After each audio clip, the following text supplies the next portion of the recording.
It's quickly becoming one of the biggest tourist attractions in Apache Junction. Motorists from as far away as Maine and Washington State are pulling off the road to gaze at something out of their past, something they never thought they'd see again. What is this magnet that's drawing people like moths to a flame? Low gasoline prices, possibly the lowest in the state. At the Speedy Auto Service Exxon station, the lines are long, and so is the wait. But the reward is worth it. 82.9 cents for a gallon of regular gas. I was going that way, yeah. And you just caught it out of the corner? Yeah, and I seen that sign out there and I made a U-turn and came back. It's really the cheapest I've seen yet. We could stand a lot of these deals. I'm very happy to be able to buy it for that, yes. You're going to be a steady customer now? Well, as long as possible, sure. The low prices are putting smiles on people's faces and making the gasoline business more enjoyable for the station's owner. People are a lot easier to get along with. How long do you think you can keep the price down? I have no idea. As long as the gas holds out? As long as the gas holds out, right. How's the acceptance been so far? Everybody likes it. Parker says he's going to continue to sell his gas at the low price until he runs out. He admits that he's not making much money, but he's sure making a lot of friends. Peter Van Sant, Cool News 10. By 7:30 in the morning, all the so-called prime parking areas are full, like this one surrounding Grady Gamage. And rather than find another spot and walk to campus, some students sit and wait in their cars for a space to open. Or just drive around and wait to see if somebody pulls out. And if they do, then you grab the parking space. If not, you go way out to rural practically and walk. It's a problem Arizona State University faces every year, a growing student population, this year more than 38,000, plus faculty. There are 24,000 parking stickers issued, but only 15,000 spaces available. But the university points out not all the students are on campus at the same time, and the traffic problems are not as bad as the statistics lead you to believe. And to make things even better, ASU has spent $150,000 for a tram system. The 3 trams carry students from the stadium parking lot to the center of campus every 7 minutes. Our clientele are very favorably impressed with this mode of transportation as an alternative to not finding a parking place close to the classroom buildings or their work areas. But despite the optimism, not every student feels the free tram system is the best way to campus. I'm always looking for a good place to park. Are they easy to find? No. Not unless you get here real early. Does this ever make you late for class? Yes, every so often, but the teachers are pretty much aware of what's going on, so they're pretty understanding about that. The number of cars driving around campus in the past 10 years has nearly doubled, and officials expect it to keep going up. So it's readied a number of alternatives, such as restricting parking permits, building high-rise parking lots, or closing the interior campus to traffic and expanding the tram system. But those are only alternatives just in case traffic gets way out of hand, but they don't expect that to happen for quite some time. Bud Foster, Cool News 10. Carpenters, electricians, and other contractors are working against the clock. Opening day of the Paradise Valley Mall officially comes on the last day of the month. A couple of other stores have already opened for business, however, but the landscapers and carpet layers are still bringing architect plans into reality. Valley shoppers will eventually have some 15 football fields of space to browse through shops and dine, including fast food shops, but the long-range goals of mall planners have yet to be realized. The mall itself will be completed. All of these floors that are not sparkling will be, the parking lots will be done. We had hoped to open with 100 stores, but that was a very ambitious plan. We probably will open with about half that. So you're likely to see this same sort of activity continuing here through April. Sal Quijado, Cool News 10. This is the Moreland Corridor, the path of a proposed route for the I-10 freeway. But it's also La Ciudad, the site of an ancient Indian city, and the state wants to buy some of those houses along there for more archaeological testing. Well, the man that owns that house right there doesn't want to sell. I believe in this neighborhood. I believe in the inner city. I think that this is unnecessary. Not that the freeway is unnecessary. I'm not involved in that question. But right now, the state, with its own people, think that this is unnecessary. he invited an anti-Moreland Corridor Freeway activist for the benefit of Cool News. There is plenty of vacant property within that area. The committee of archaeologists that the Arizona Department of Transportation set up to advise them recommended that there was sufficient existing land owned by the state with no houses on it to allow a completely adequate testing program for this area. This is a map of the proposed freeway route. The green areas are already owned by the state. The blue, this is Arthur's property, are pieces the state wants to buy. The official who made the decision to buy the land says there are artifacts like these all over the area, and that not buying the extra land might leave the state open for controversy if it just checked the land it already owns.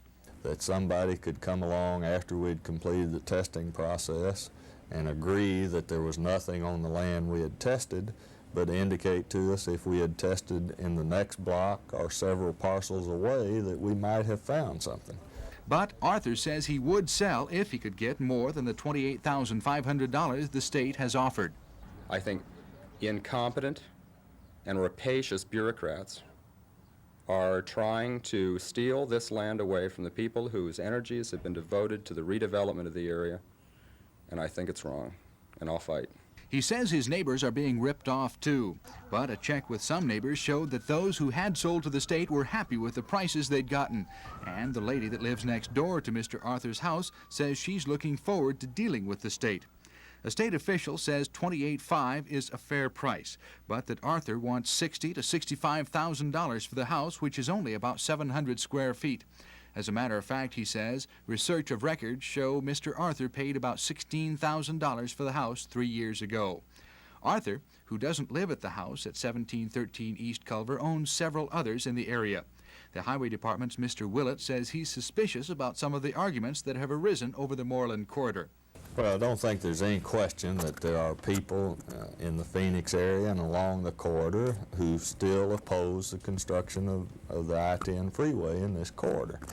It's not unusual that they will make the challenges that they can make in an attempt to further delay the project. Willett says he hopes the archaeological study can get going within a year, with or without Arthur's property. Roger Gadley, Cool News 10. Better be a good movie. I don't think any movie's worth $4. I kind of resent it. You want to have entertainment, and yet you have to pay an exorbitant price for it. $4? Is that what it is? Yeah. Good night, folks. And that's how it went last week when reporter Nancy Williams visited a local theater where prices have risen to $4 a person. It's a cinematic fact of life that's not very popular.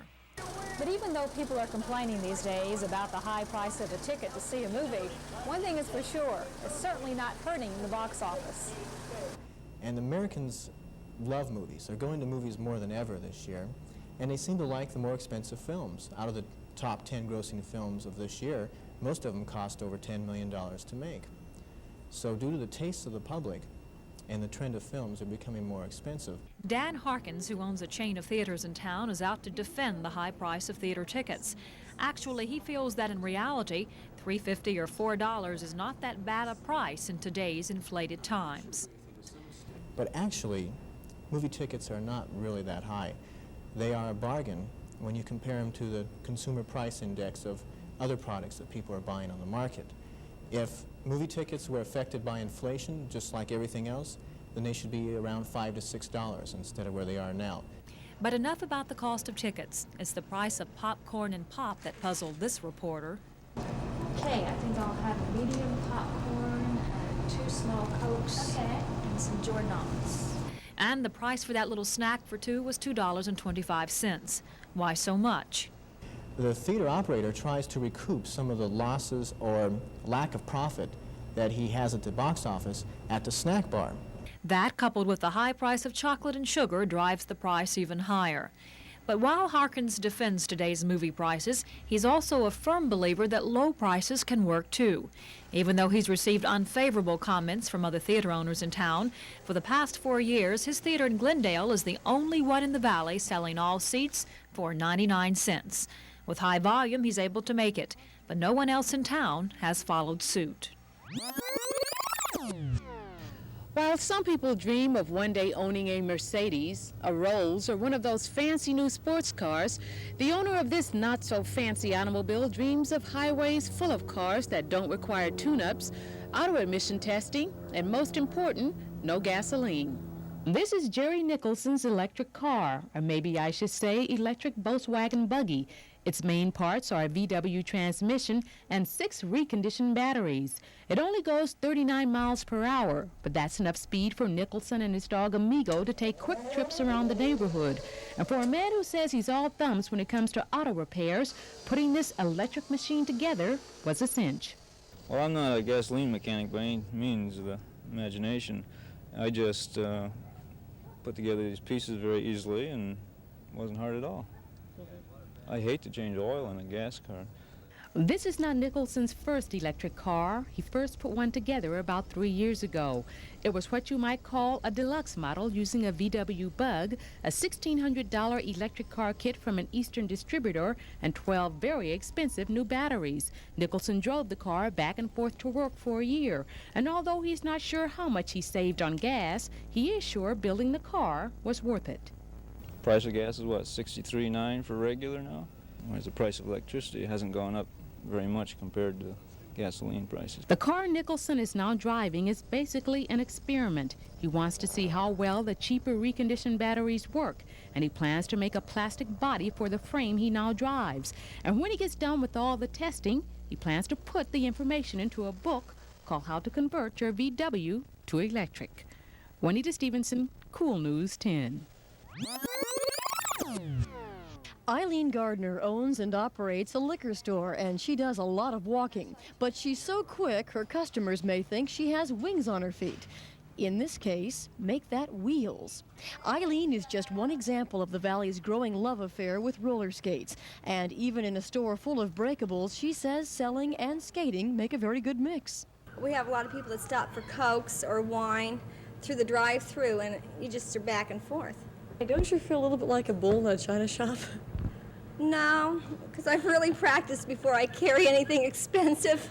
But the Valley's obsession with roller skates goes a little bit further than just convenience on the job. Roller skating in general is a big thing. In high schools, the kids are doing it. ASU, they're doing a lot of roller skating there, and it's big. Shoes on roller skates have to be the thing coming. So if you're getting tired of running around in the conventional way, this may be one alternative that's making a comeback, this time with a little more style. You wonder if this may be the true meaning of rock and roll. Nancy Williams, Cool News 10.